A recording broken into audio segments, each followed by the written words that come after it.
So we make it as a interactive session. మీకు ఎక్కడ నన్ను ఆపాలనిపించినా, మీకు ఎలాంటి క్వశ్చన్స్ ఉన్నా కూడా చక్కగా అడగొచ్చు. సో మోర్ టెక్నికల్ ఆస్పెక్ట్స్ కంటే కూడా వాస్ట్ గా బ్రాడ్ గా నేను డిస్కస్ చేయడానికి ట్రై చేస్తాను సెషన్ లో. So can I go ahead, Kiran? Yeah, ma'am. Before you are starting the session, I have two questions. Okay. One is One by one. one by one, yeah. Okay. What are the biggest challenges you have faced in your career so far?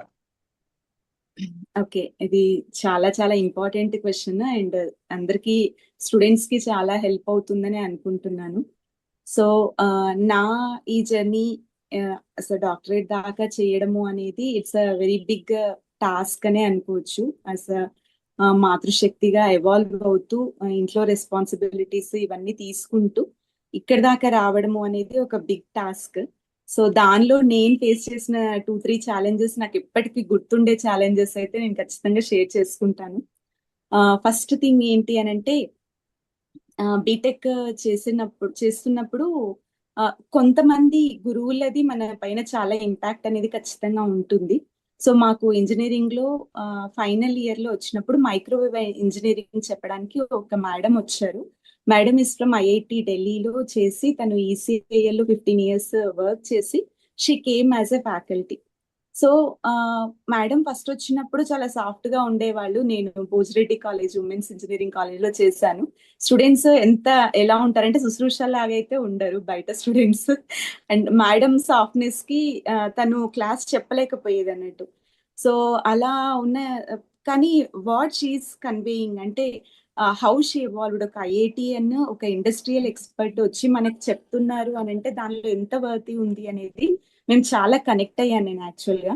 So I use to dream అంటే madam satellite communications, microwaves, వీటి applications ఎలా ఉంటాయి ఇవన్నీ చెప్తూ ఉన్నప్పుడు నా పైన చాలా చాలా ఇంపాక్ట్ అది చూపించింది. ఈ ఫీల్డ్ లో ఎలా అయినా చదవాలి అండ్ దీనికి రోడ్ మ్యాప్ వేసుకోవాలి అని చాలా సంకల్పం చేసుకున్నట్టే అనుకుంటాను నేను. సో ఇంకొకటి ఏం జరిగిందంటే, కౌన్సిలింగ్ కి వెళ్ళినప్పుడు అండ్ వన్ మోర్ అచీవ్మెంట్ గా చెప్పుకోవచ్చు, గేట్ కి ప్రిపేర్ అయినప్పుడు ఆఫ్టర్ బీటెక్ అయిన తర్వాత కంప్లీట్ గా సబ్జెక్ట్ మీద ఎంత గ్రిప్ తెచ్చుకొని చాలా డెడికేటెడ్ గా ఆ గోల్ అనేది ఎప్పుడు లోపల రన్ అవుతూ ఉన్నప్పుడు దాన్ని గేట్ రాసినప్పుడు 97% గేట్ లో వచ్చింది. సో అలా వచ్చిన తర్వాత ఓయూలో కౌన్సిలింగ్కి వెళ్ళినప్పుడు మా ఫాదర్ నేను ఉన్నాము అక్కడ. నేను ఏంటంటే సెల్ఫ్ స్టడీ మోడ్ అని మనకి ఫ్రీ సీట్ అని 3 డిఫరెంట్ బ్రాంచెస్ ఉన్నాయి ఉస్మాన్ యూనివర్సిటీలో. One is completely defence digital signal processing అని చెప్పేసి సిగ్నల్స్ అండ్ సిస్టమ్స్ అని, మైక్రోవేవ్ అండ్ రాడార్ ఇంజనీరింగ్ అని. Microwave and radar engineering free seat వచ్చింది నాకు, ఎందుకంటే తక్కువ మంది దాన్ని ఆప్ చేయడానికి ఇంట్రెస్ట్ చూపిస్తున్నారు. సో 2004 లో జరిగిన స్టోరీ ఇది. సో మిగతా వాళ్ళు చాలా మంది ఎక్కువ సాలరీస్ ఉంటాయి అండ్ హై పే జాబ్స్ ఉంటాయి అని సిగ్నల్స్ కి మిగతా వాటికి వెళ్తున్నారు. మా ఫాదర్ కన్సర్న్ ఏంటంటే, నేను మా ఫాదర్ గురించి ఆలోచించి ఒకవేళ మైక్రోవేవ్ తీసుకుంటున్నానా ఫ్రీ సీట్ అని చెప్పేసి మా ఫాదర్ థింకింగ్ అన్నట్టు. సో అడిగారు మా నాన్నగారు ఏంటంటే, నువ్వు అస్సలు ఆలోచించకు, నువ్వు కెరీర్ ఎంత బాగుంటుంది అది చూసుకో, ఫీజు గురించి ఆలోచించకని మా నాన్న చెప్పారు ఆ రోజు. బట్ నా మైండ్ లో అయితే ఆ మేడం గైడ్ లైన్స్ నాకు అదే రన్ అవుతుంది.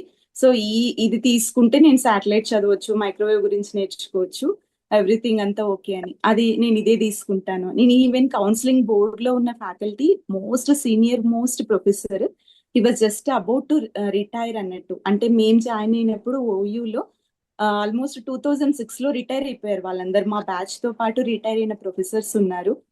ఆయన కూడా భయపెట్టడానికి ట్రై చేశారు. అంటే నువ్వు ఇది తీసుకుంటే చాలా అసైన్మెంట్స్ ఉంటాయి, చాలా టఫ్ ఉంటుంది, everything you have to face, నిజంగా తీసుకుంటావా అని సార్ చాలా గట్టిగా అడిగారు నన్ను కౌన్సిలింగ్ లో. బట్ నేను ఎక్కడ తగ్గలేదు. వీళ్ళు ఎంత ఏజ్ జరుగుతున్నా no I want to take microwave. ఇంకా మా నాన్న కూడా ఓకే తనకి అంత ఇంట్రెస్ట్ ఉంది కదా అని. సో అదొకటి నేను ఎప్పుడు గుర్తుపెట్టుకుంటాను. సో ఇది కంప్లీట్ అయిన తర్వాత క్విక్ గా ఇంకొక విషయం ఏం జరిగింది అని అంటే, అకాడమిక్ సైడ్ నాకు ఇంట్రెస్ట్ అనే విషయము నాకు ఫ్రెండ్స్ కి ఎక్స్ప్లెయిన్ చేసేటప్పుడు, ఏదైనా కాన్సెప్ట్ చెప్పేటప్పుడు I use to get so much of satisfaction. అంటే మైక్రోవేవ్ లో చాలా ఆపర్చునిటీస్ ఉంటాయి, but I want to come in to the teaching profession అనేది నాకు ఎప్పుడు అనిపించింది. సో మా ప్రొఫెసర్స్ కూడా నా సిన్సియారిటీ అది చూసి ఆ, నాకు జస్ట్ 2006 లో మ్యారేజ్ అయిపోయింది. అప్పుడు అయిన తర్వాత కౌన్సిలింగ్ అంటే ఇంటర్వ్యూస్ జరిగాయి బోర్డులో, ఫ్యాకల్టీ ఇంటర్వ్యూస్ జరిగినప్పుడు నేను అటెండ్ అవ్వలేకపోయినా, మ్యారేజ్ అప్పుడే జరిగింది. అటెండ్ అవ్వలేకపోయినా మా ప్రొఫెసర్ దగ్గరికి వెళ్ళి I want to coming to the teaching profession అంటే ఆయన ఏం చేశారంటే నో చాలా చాలా ఆయన థ్రిల్ అయ్యారు. అంటే ఈ కాలంలో ఇంజనీరింగ్ చేసి ఎంటెక్ చేసి టీచింగ్ ప్రొఫెషన్ లోకి రావాలనుకుంటున్నారంటే ఆయన చాలా హై రిఫరెన్స్ లెటర్ పెట్టి ఇమ్మీడియట్ గా తనని తీసుకోమని చెప్పి లెటర్ రాశారు. రాసినప్పుడు ఇంతమంది గురువుల బ్లెస్సింగ్స్ ఉన్నాయి కాబట్టి ఈ జర్నీ ఇలా జరుగుతుంది. ఇది ఒకటి చెప్పాలి. పండ్రి పాండే సార్ అని, he came from IIT Kanpur నుంచి ఇన్విటేషన్ తోటి ఆయన ప్రొఫెసర్ గా ఇక్కడికి ఇన్వైట్ చేశారు ఉస్మాన్ యూనివర్సిటీ వాళ్ళు. అంటే ఎప్పుడైతే 1950s ఐ హోప్ ఆ టైంలో ఆయనని ఇన్వైట్ చేసి తీసుకొచ్చిన ప్రొఫెసర్ ఆయన అంత రిఫరెన్స్ ఇచ్చి తీసుకున్నారు. అయితే మళ్ళీ నాకు వచ్చిన హర్డీల్ ఇది ఇంపార్టెంట్ ఇక్కడ. హర్డీల్ ఏంటి అని అంటే ఇమ్మీడియట్ గా జాయిన్ అవ్వడానికి లేదు. రీజన్ కూడా మనకి సిల్లీగా అనిపిస్తుంది, బట్ ఒక అమ్మాయి మ్యారేజ్ అవ్వంగానే ఇమ్మీడియట్ గా మంగళగౌరి పూజలని వస్తాయి. ఆ పూజల కోసం కంపల్సరీ 1 month ఇంట్లో అమ్మ వాళ్ళ ఇంట్లోనే ఉండి చేసుకోవాలి.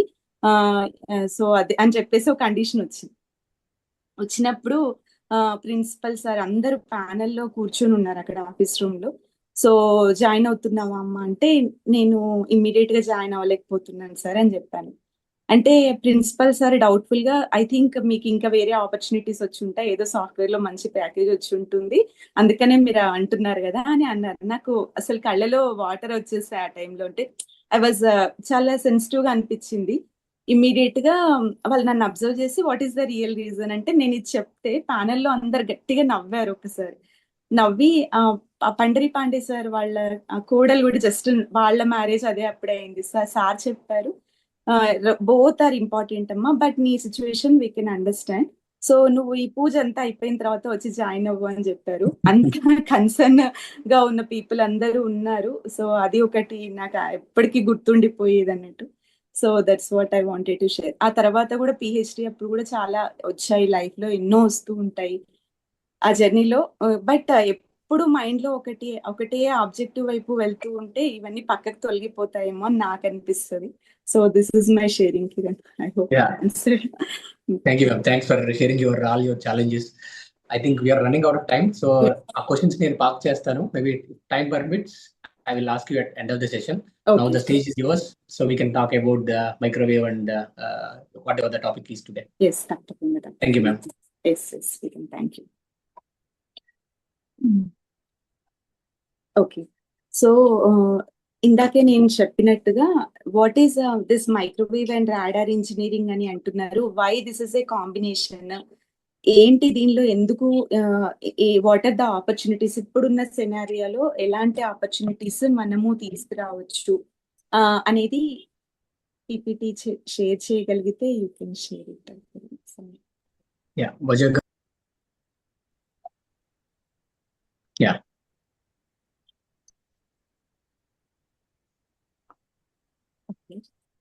సో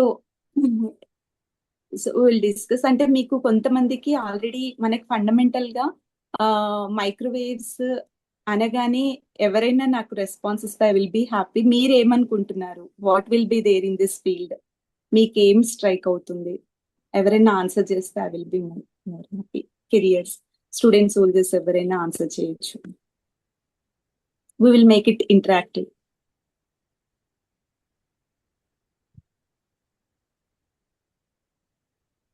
మ్యామ్ యాక్చువల్గా నేను నా ఫస్ట్ కంపెనీ రిలయన్స్ జియోలో వర్క్ చేశాను. అక్కడ Okay. ఏంటంటే మైక్రోవేవ్ అంటే టవర్స్ కి పైన మనకి ఒక సర్క్యులర్ గా ఒక బాక్స్ లో ఉంటుంది. So Yes. That will call it as a microwave. So it will generate the EMF. So that దాని వల్లే మనకి ఫోన్ కి సిగ్నల్ వస్తుంది అన్నట్టు ఒక చిన్న idea ma'am. Okay okay okay okay okay, మీరు కొంతవరకు వచ్చారు. అయితే నేను ఒక సింపుల్ మెథడ్ లో చెప్పడానికి ట్రై చేస్తాను. మనకి సిగ్నల్స్ అని ఉంటాయి, సిస్టమ్స్ అని కూడా ఉంటాయి. సో మెయిన్ గా సిగ్నల్ అంటే ఏంటి అని అంటే మనకి ఎలక్ట్రోమాగ్నెటిక్ స్పెక్ట్రమ్ అనేది ఒకటి ఉంటుంది. మనకి చిన్నప్పటి నుంచి మనం స్కూల్ లెవెల్లో నుంచి కూడా మనకి అది టీచ్ చేస్తూనే వస్తూ ఉన్నారు అందరూ. సో ఫిజిక్స్ లో నేర్చుకుంటూ ఉంటాము. ఎలక్ట్రోమాగ్నెటిక్ స్పెక్ట్రమ్ ఏంటి? ఎలక్ట్రోమాగ్నెటిక్ స్పెక్ట్రమ్ ఎవరైనా నాతో షేర్ చేసుకోగలుగుతారా? నథింగ్, మీకు ఏది అనిపిస్తే అది చెప్పండి, దానిలో ఏం రాంగ్ లేదు.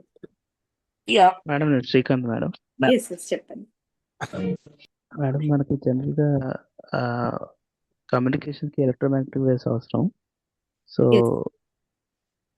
అవి వాడుకొని మనం కమ్యూనికేషన్ కంప్లీట్ చేస్తామని idea madam. Okay. So, ma'am, I'm Srinivas, ma'am. Okay. So electromagnetic spectrum అంటే మనకి నేచర్ లో డిఫరెంట్ ఫ్రీక్వెన్సీస్ లో వేవ్స్ అనేవి ట్రావెల్ అవుతున్నాయి. Yes sir. సో ఆ డిఫరెంట్ ఫ్రీక్వెన్సీస్ ని ఒక బంచ్ ఆఫ్ ఫ్రీక్వెన్సీస్ గా మనం డివైడ్ చేసి దాన్నే ఎలక్ట్రోమాగ్నెటిక్ స్పెక్ట్రమ్ గా మనం డివైడ్ చేసాం. చాలా చక్కగా చెప్పారు సార్. మీరు ఏం చేస్తుంటారు sir?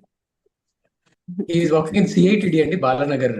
Is working as assistant professor. Thank you so much sir. Thank you అండి. సో మనకి చిన్నప్పటి నుంచి చెప్తూ ఉన్నది ఏంటి అని అంటే, ఈ ఎలక్ట్రోమాగ్నెటిక్ ఫీల్డ్, ఆ స్పెక్ట్రమ్ అంతా ఒక ఫ్యామిలీ లాగా మనం చూసుకుంటే, ఇప్పుడు మనకు ఒక ఫ్యామిలీలో మెంబర్స్ కి ఒక్కొక్కరికి ఒక్కొక్క క్యారెక్టరిస్టిక్స్ ఉంటాయి. బట్ మనం అందరం కూడా ఒక పర్టికులర్ థింగ్ కి బౌండ్ అయి ఉంటాం. వి ఆల్ ఒక బ్లడ్ రిలేషన్ లో ఉంటాము అండ్ ఒకటే ఇంటి పేరుతో ఉంటుంది ఇలా some. So electromagnetic spectrum I can say it is a family of signals.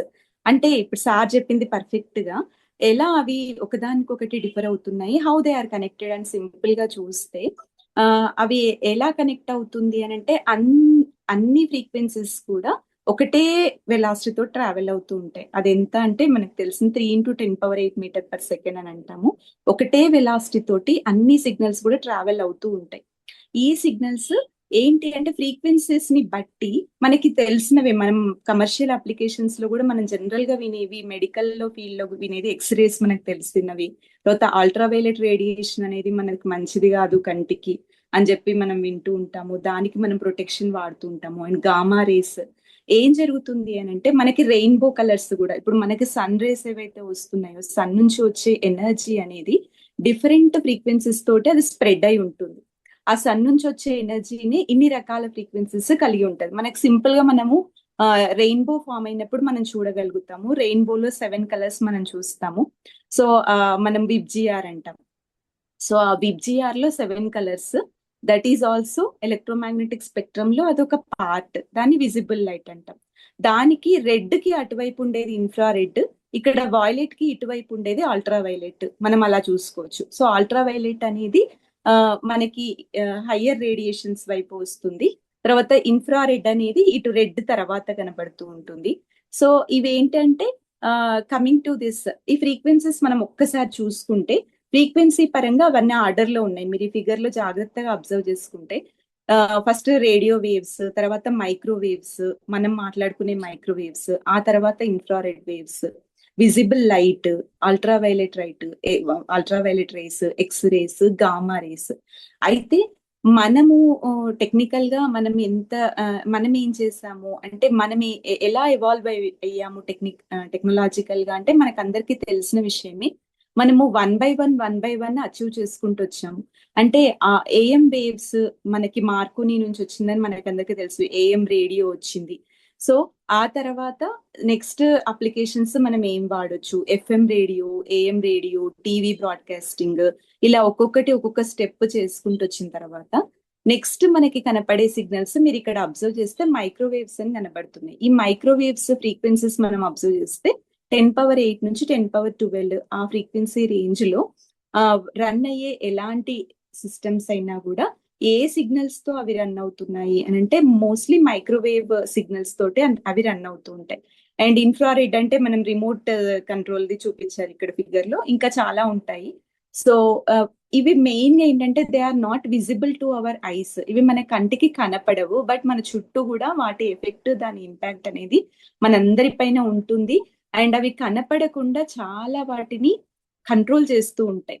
So ఇప్పుడు ఇంకా మిగతావి ఎక్స్రేస్ ని ఎందుకు మెయిన్ గా మనం వాడుతున్నాము, ఎవరైనా చెప్తారండి? వాట్ ఈస్ ద అప్లికేషన్, ఎందుకు దాన్ని మనం తీసుకొచ్చాం పిక్చర్ లోకి, what is the property of X ray? defect, we can verify the defect in our body. That's the reason we are correct using అండి. అంటే X-ray. అది ఏం చేస్తుంది, మజిల్లోకి అయితే పాస్ అవుతుంది, బట్ బోన్ నుంచి మాత్రం రిఫ్లెక్ట్ అయ్యి ఒక ఇమేజ్ లాగా దాన్ని క్యాప్చర్ చేయగలుగుతుంది. సో మెయిన్ గా ఏదైనా ఫ్రాక్చర్స్ ఇలాంటివి వచ్చినప్పుడు దాన్ని ఒక ఇమేజ్ లాగా తీసుకునే దానికి మనం దాన్ని మెయిన్ గా వాడుకుంటున్నాం. తర్వాత ఇప్పుడు ఎంఆర్ఐ స్కానింగ్స్ అని మెడికల్ ఫీల్డ్ లో కూడా మనకి చాలా మల్టిపుల్ నెంబర్ ఆఫ్ అప్లికేషన్స్ వీటి ద్వారా మనకి చేసుకుంటున్నాం. అయితే ఇంకొకటి కూడా మనం అర్థం చేసుకోవాల్సింది ఏంటి అని అంటే, మనకి హయ్యెస్ట్ గా ఇప్పుడు ఎవరైనా ఏదైనా కొత్తగా అప్లయన్స్ స్టార్ట్ చేయాలి, లేకపోతే సింపుల్ చెప్పాలంటే టీవీలో మనం ఇప్పుడు ఇన్ని రకాల ఛానల్స్ చూస్తూ ఉన్నాం. ఇన్ని రకాల ఛానల్స్ ఎలా వస్తున్నాయి, ఇప్పుడు ఒక ఛానల్ ని తీసుకోవాలి అని అంటే what they have to purchase అనేది మనం ఒకసారి ఆలోచిస్తే, ఈ స్పెక్ట్రమ్ లో వాళ్ళకు ఒక బ్యాండ్ అలొకేషన్ అనేది ఉంటుంది. ఈవెన్ ఇంకా సింపుల్ గా మనం చెప్పుకోవాలంటే ప్రతి ఒక్కరు కూడా వాడేది ఏంటంటే ఎఫ్ఎం రేడియో, మనం వెహికల్స్ లో వాడుతూ ఉంటాం. ఎఫ్ఎం రేడియోలో కూడా ఒక్కొక్క ఫ్రీక్వెన్సీ అది ఏంటంటే 88 మెగాహర్ట్స్ నుంచి 108 మెగాహర్ట్స్ వరకు మాత్రమే అది megahertz frequency is allocated for the FM broadcasting. అయితే ఏం చేస్తారు, ఎవరైనా ఒక ఛానల్ ఓపెన్ చేసుకోవాలి అంటే వాళ్ళు ఏం చేస్తారు అని అంటే ఆ పర్టికులర్ ఫ్రీక్వెన్సీని వాళ్ళకి సమ్ అదర్ అథారిటీ అనే వాళ్ళు దాన్ని ఇచ్చేస్తారు. అంటే దే విల్ దాన్ని పర్చేస్ చేసుకుంటారు అన్నట్టు. అది చాలా కాస్ట్లీ ఉంటుంది. దాన్ని తీసుకున్న తర్వాత దే కెన్ ఆపరేట్ వాళ్ళు బ్రాడ్కాస్టింగ్ అనేది ఆ పర్టికులర్ ఫ్రీక్వెన్సీస్ లో చేస్తూ ఉంటారు. అండ్ మరి ఏఎం కి ఎఫ్ఎం కి డిఫరెన్స్ కూడా మీరు అబ్జర్వ్ చేసి ఉంటారు. ఏఎం అంటే ఆడియో ఫ్రీక్వెన్సీ అంటాం, యాంప్లిట్యూడ్ మాడ్యులేషన్ యాక్చువల్ గా అది.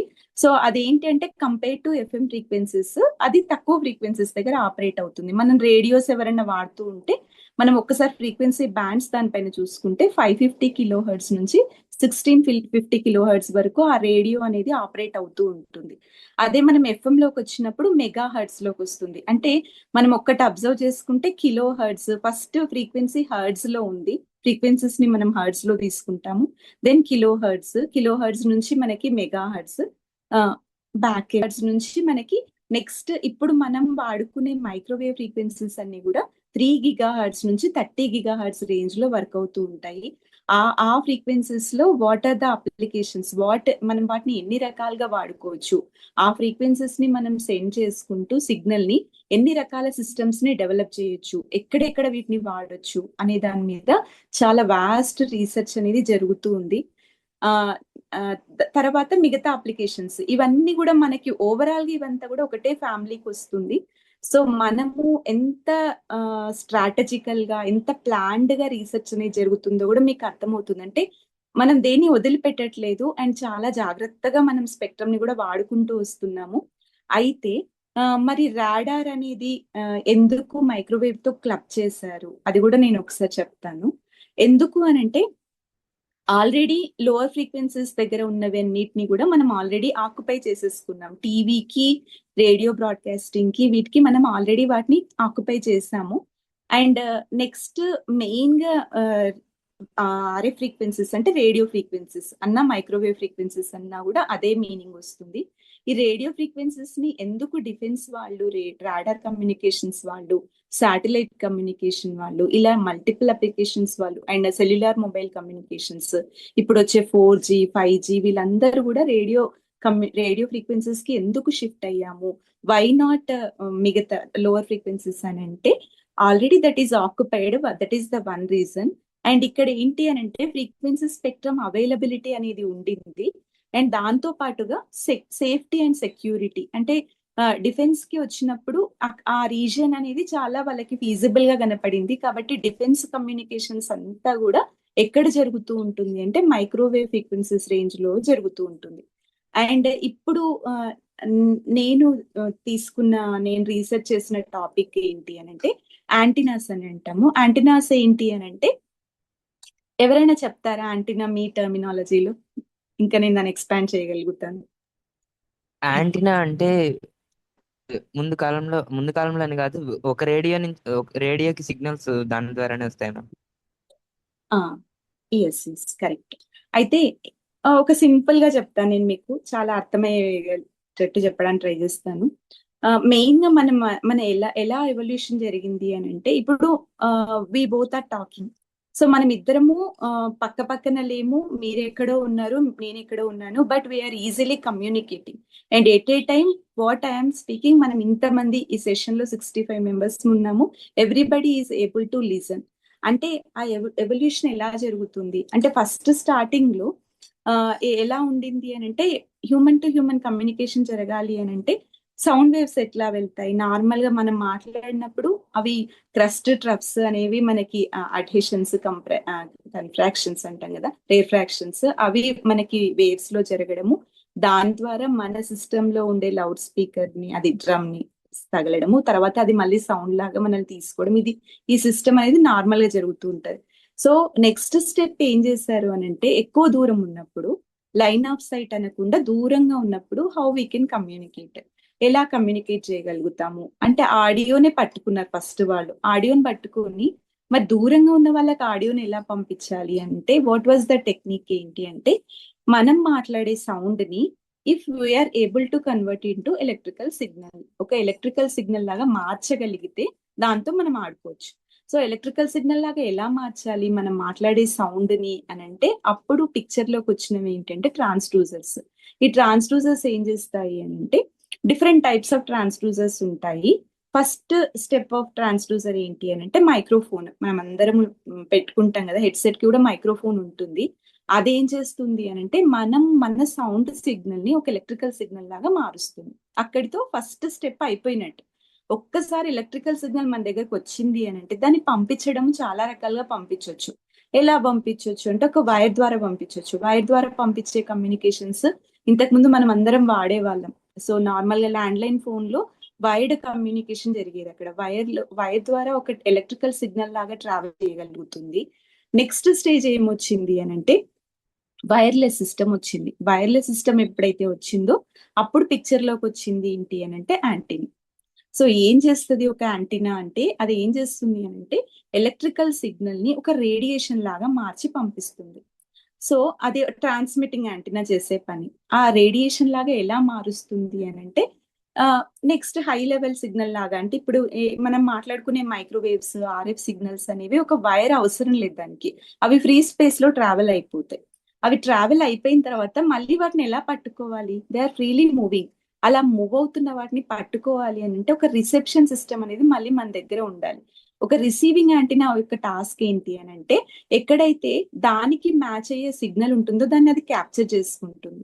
అది క్యాప్చర్ చేసిన తర్వాత ఒక స్టెప్ అయిపోయినట్టు. అంటే we are transmitting the signal with a particular frequency. ఇక్కడ ఏంటి, వాటికి పట్టుకోవడానికి సంథింగ్ షుడ్ బి దేర్. ఆ పట్టుకోవడానికి ఉన్నది ఏంటి అంటే ఫ్రీక్వెన్సీ.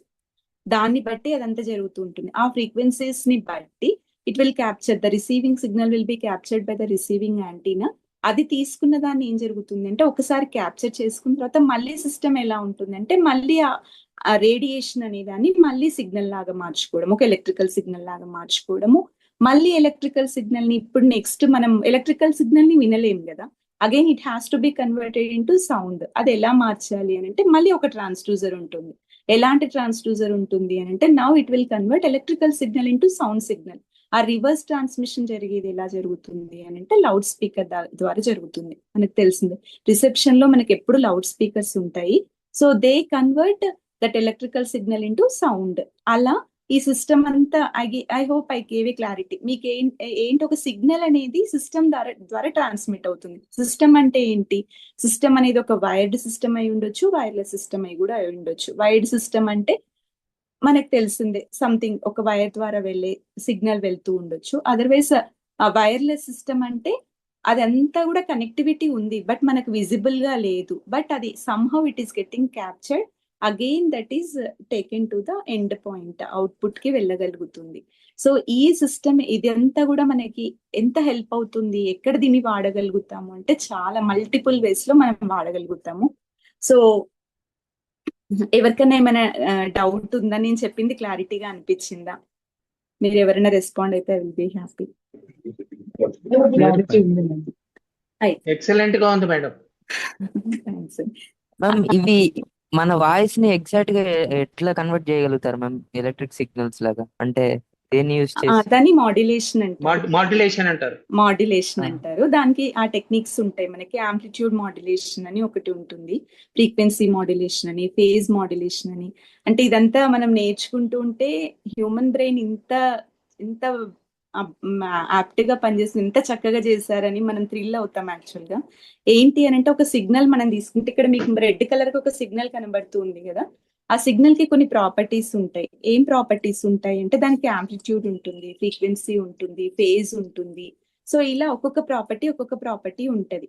అయితే మనం ఏం చేయొచ్చు అంటే, ఒక పర్సన్ ఉన్నారనుకోండి, ఆ పర్సన్ ఒక వెయిట్ ని క్యారీ చేస్తున్నాడు అనుకుందాం. ఆ పర్సన్ తన తలపైన పెట్టుకొని నడుచుకుంటూ క్యారీ చేయొచ్చు, లేకపోతే తను వెహికల్ లో పెట్టుకొని పక్కన పెట్టుకొని ట్రావెల్ చేయొచ్చు. రకరకాలుగా దాన్ని సంహౌ ఈ కెన్ టేక్ ఇట్, ఒక క్యారియర్ లాగా ఒక ప్లేస్ నుంచి ఇంకొక ప్లేస్ కి దాన్ని తీసుకెళ్ళగలుగుతాడు. సో ఇదేంటి అని అంటే, క్యారియర్స్ అని ఉంటాయి మనకి. ఇప్పుడు మనం మాట్లాడుకున్న సౌండ్ సిగ్నల్ ఏదైతే ఉందో అది ఏంటి అని అంటే, దాన్ని మనము modulating signal or information signal అంటారు. ఇన్ఫర్మేషన్ అంటే ఏంటంటే రకరకాలుగా ఉంటది. ఇన్ఫర్మేషన్స్ మనకి మీకు తెలిసిందే, టెక్స్ట్ గా ఉండొచ్చు, ఒక సౌండ్ గా ఉండొచ్చు, ఒక వీడియో లాగా ఉండొచ్చు, ఇమేజెస్ లాగా ఉండొచ్చు. రకరకాల ఇన్ఫర్మేషన్స్ మన దగ్గర ఉంటాయి. సో ఏంటి కమ్యూనికేషన్ అంటే, మన దగ్గర ఉన్న డిఫరెంట్ టైప్స్ ఆఫ్ ఇన్ఫర్మేషన్ ని somehow we have to send to the other system, ఒక అవుట్పుట్ కి పంపించాలి. సో మన దగ్గర ఉన్న ఇన్ఫర్మేషన్ ని ఫస్ట్ ఏం చేయాలి అంటే, that has to be converted into A signal. అది ఒక ఎలక్ట్రికల్ సిగ్నల్ లాగా మార్చాలి. ఇందాక మీరు అడిగిన క్వశ్చన్ అదే యాక్చువల్ గా. అంటే ఇప్పుడున్న సౌండ్ ని ఎలక్ట్రికల్ సిగ్నల్ లాగా ఎలా మార్చాలి అంటే, మన సౌండ్ అనేది చాలా లో ఫ్రీక్వెన్సీ సిగ్నల్ గా ఉంటది. మనం నార్మల్ గా ఒక కరెంట్ సిగ్నల్ లాగా దాన్ని కన్వర్ట్ చేసుకుంటే వెరీ వెరీ లో ఫ్రీక్వెన్సీ, దాన్ని మనం ఏం చేయలేము. కాబట్టి మనం ఏం చేయాలంటే, దాన్ని ఒక క్యారియర్ మీదకి పెడతాము. దాన్ని ఏమంటారంటే మాడ్యులేషన్ అంటారు. ఆ మాడ్యులేషన్ ని, క్యారియర్ కి 3 ప్రాపర్టీస్ ఉంటాయి జనరల్ గా. క్యారియర్ కి యాంప్లిట్యూడ్ ఉంటుంది, ఫ్రీక్వెన్సీ ఉంటుంది, ఫేజ్ ఉంటుంది. మీ ఇన్ఫర్మేషన్ ని యాంప్లిట్యూడ్ పైన ఇంపోజ్ చేస్తే అప్పుడు అది యాంప్లిట్యూడ్ మాడ్యులేషన్ అవుతుంది. మీ దగ్గర ఉన్న ఇన్ఫర్మేషన్ ని ఒక క్యారియర్ యొక్క ఫేజ్ పైకి ఇంపోజ్ చేస్తే, అంటే ఫేజ్ వేరియేషన్స్ లాగా కన్వర్ట్ చేస్తే అదొక ఫేజ్ మాడ్యులేషన్ అవుతుంది. దాన్ని ఒక ఫ్రీక్వెన్సీ పైకి ఇంపోజ్ చేస్తే, ఫ్రీక్వెన్సీ వేరియేషన్స్ లాగా మారిస్తే ఫ్రీక్వెన్సీ మాడ్యులేషన్ అవుతుంది. సంహౌ ఏదో రకంగా దాన్ని మాడిఫై చేసి మనం పంపించేస్తాం. పంపించిన తర్వాత అది మాడ్యులేటెడ్ సిగ్నల్ అవుతుంది. ఆ సిగ్నల్ ని మనం హ్యాపీగా ట్రాన్స్మిట్ చేయగలుగుతాం. ఎలా ట్రాన్స్మిట్ చేయగలుగుతాం అంటే, వైర్ ద్వారా చేయగలుగుతాము, వైర్లెస్ గా కూడా చేయగలుగుతాం. ఎందుకంటే దట్ ఈస్ క్యాపబుల్ అన్నట్టు. అది అప్పుడు మళ్ళీ రివర్స్ లో మళ్ళీ మొత్తం చేయాల్సి వస్తుంది. మాడ్యులేషన్ చేసాం కాబట్టి మళ్ళీ ఏం చేయాలి అంటే, డిమాడ్యులేషన్ చేయాలి. డిమాడ్యులేషన్ చేసి మన ఒరిజినల్ గా మన కరెంట్ సిగ్నల్ ని పట్టుకు రావాలి. ఆ కరెంట్ సిగ్నల్ ని మళ్ళీ మనము ఒక ట్రాన్స్డ్యూసర్ ద్వారా మన ఏ ఇన్ఫర్మేషన్ ఉంటే ఆ ఇన్ఫర్మేషన్ లాగా కన్వర్ట్ చేయగలగాలి. అది ఆడియో కావచ్చు, టెక్స్ట్ కావచ్చు, వీడియో కావచ్చు, లేకపోతే కాంబినేషన్ ఆఫ్ ఆడియో వీడియో, అన్ని రకాలుగా కూడా తీసుకురావచ్చు. సో ఇలాంటి ఒక సిస్టమ్స్ అనేవి మనకి బ్యాక్గ్రౌండ్ లో రన్ అవుతూ ఉంటాయి. సో అలా, సో దిస్ ఇస్ హౌ ఈ మైక్రోవేవ్స్ లో వాట్ ఆర్ ద అప్లికేషన్స్ అని మనం చూస్తుంటే, నెక్స్ట్ స్లైడ్ కి వెళ్తారు కదా. ఇక్కడ ఇంకా మనము చాలా క్లారిటీగా చూడొచ్చు. దాన్ని రేడియో స్పెక్ట్రమ్ అంటున్నాము. ఈ రేడియో స్పెక్ట్రమ్ అంటే RF సిగ్నల్స్ అని అంటాము, రేడియో ఫ్రీక్వెన్సీ అంటాము, రేడియో స్పెక్ట్రమ్ అంటాము. అంతే. మీరు అబ్జర్వ్ చేస్తే 3 kHz నుంచి 300 GHz దగ్గర ఉండే ఫ్రీక్వెన్సీస్ అన్నిటినీ కూడా మనం రేడియో స్పెక్ట్రమ్ లాగా చూస్తాము. సో వీటిలలో లో ఫ్రీక్వెన్సీ అంటే చాలా తక్కువ, వెరీ లో ఫ్రీక్వెన్సీ అంటే హెర్ట్జ్ నుంచి ఉన్నాయి చూడండి. సో తర్వాత లో frequency, medium, high, very high, ultra high, super high, extra high frequency అని డిఫరెంట్ ఉన్నాయి మనకి. సో 100 GHz కి 300 GHz వరకు ఉండేవి, వాటితోటే మనం వర్క్ చేస్తూ ఉంటాం. సో ఏది ఎక్కడ వర్క్ అవుతుంది. ఇందాక నేను ఒక యాంటీనా గురించి కూడా మనం అనుకున్నాం కదా. యాంటీనా యొక్క పని ఏంటి అంటే, ఒక ఎలక్ట్రికల్ సిగ్నల్ ని ఒక రేడియేషన్ లాగా మార్చడానికి యాంటీనాస్ అనేవి పనిచేస్తూ ఉంటాయి. అయితే ఏముంటది యాంటీనాలో అంటే, సింపుల్ గా చెప్పుకోవాలి అని అంటే, ఒక మెటాలిక్ వైర్ కానీ, ఒక షీట్ కానీ ఇలాంటివే ఉంటాయి. దాని ప్రాపర్టీ ఏంటి అంటే, దాని ద్వారా మనం ఒక సిగ్నల్ ని మనం పంపించినప్పుడు అది రేడియేట్ చేస్తుంది సిగ్నల్ ని. మెయిన్ ప్రాపర్టీ ఆఫ్ దట్ అంటే, ఒక ట్రాన్స్మిటింగ్ యాంటీనా అయితే రేడియేట్ చేయగలుగుతుంది, అండ్ ఒక రిసీవింగ్ యాంటీనా అయితేనేమో రేడియేషన్ ని రిసీవ్ చేసుకోగలుగుతుంది. సో రకరకాలవి మనకి బయట వెళ్తూ ఉంటే మనం చిన్నప్పుడు అయితే టీవీస్ కి కంపల్సరీ మనకి యాగివుడా యాంటీనా అని ఒకటి ఉంటుంది. యాగివుడా యాంటీనా అని అంటే అందరికి తెలిసే ఉంటది, చిన్న చిన్నవి ఇట్లా స్ట్రిప్స్ లాగా ఉండి మనకి పైన టవర్ లాగా పెడతాము. ఒకవేళ టీవీ సరిగా లేకపోతే దాన్ని అటు ఇటు తిప్పడము అలా చేసినప్పుడు ఒక్కొక్కసారి టీవీ రావడము. బట్ ఇప్పుడైతే కంప్లీట్ గా డిజిటలైజ్ అయింది కాబట్టి మనం అలాంటివన్నీ చూడట్లేదు. చాలా అడ్వాన్స్డ్ టెక్నాలజీస్ కి మనం ఆల్రెడీ షిఫ్ట్ అయిపోయాము. సో మనకి అంటే మల్టిపుల్ టైప్స్ ఆఫ్ యాంటీనాస్ మనకు కనబడుతూ ఉంటాయి. కొన్ని చిన్న చిప్ లాగా ఉంటాయి, కొన్ని ఏమో పెద్ద పెద్ద పారాబోలిక్ డిష్ లాగా కనబడుతూ ఉంటాయి, లేకపోతే హార్న్ యాంటీనాస్ అంటాము. మనం రేడియో స్టేషన్స్ లేకపోతే మొబైల్ ఎయిర్టెల్ వీళ్ళకి కూడా మనకి మెయిన్ గా మనం బ్రాడ్కాస్టింగ్ ఎక్కడి నుంచి జరుగుతుందో అవన్నీ కూడా మనకి ఎలా ఉంటాయంటే పారాబోలిక్ డిష్ యాంటీనాస్ అంటారు. ఏంటి బ్రాడ్కాస్టింగ్ అంటే? ఎవరైనా చెప్తారా బ్రాడ్కాస్టింగ్ అంటే ఏంటి?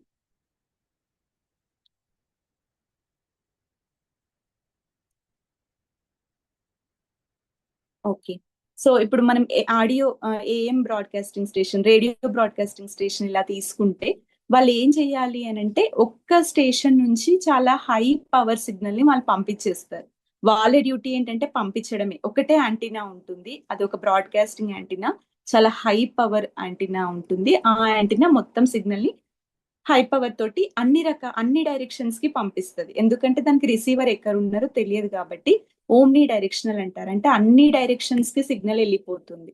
వెళ్ళిన తర్వాత మరి రిసెప్షన్ ఎలా జరగాలి అని అంటే రిసెప్షన్ యాంటీనాస్ ఏంటి ఉంటుంది, చిన్న చిన్న యాంటీనాస్. ఇప్పుడు మన దగ్గర ఉండే రేడియోస్ కూడా మనం ఏమంటామంటే రిసీవర్స్ అంటాం. కొన్నిసార్లు మీరు వినే ఉంటారు. రిసీవర్ అని ఎందుకు అంటున్నాము అని అంటే it is a receiving antenna ఉంటుంది దానిలో.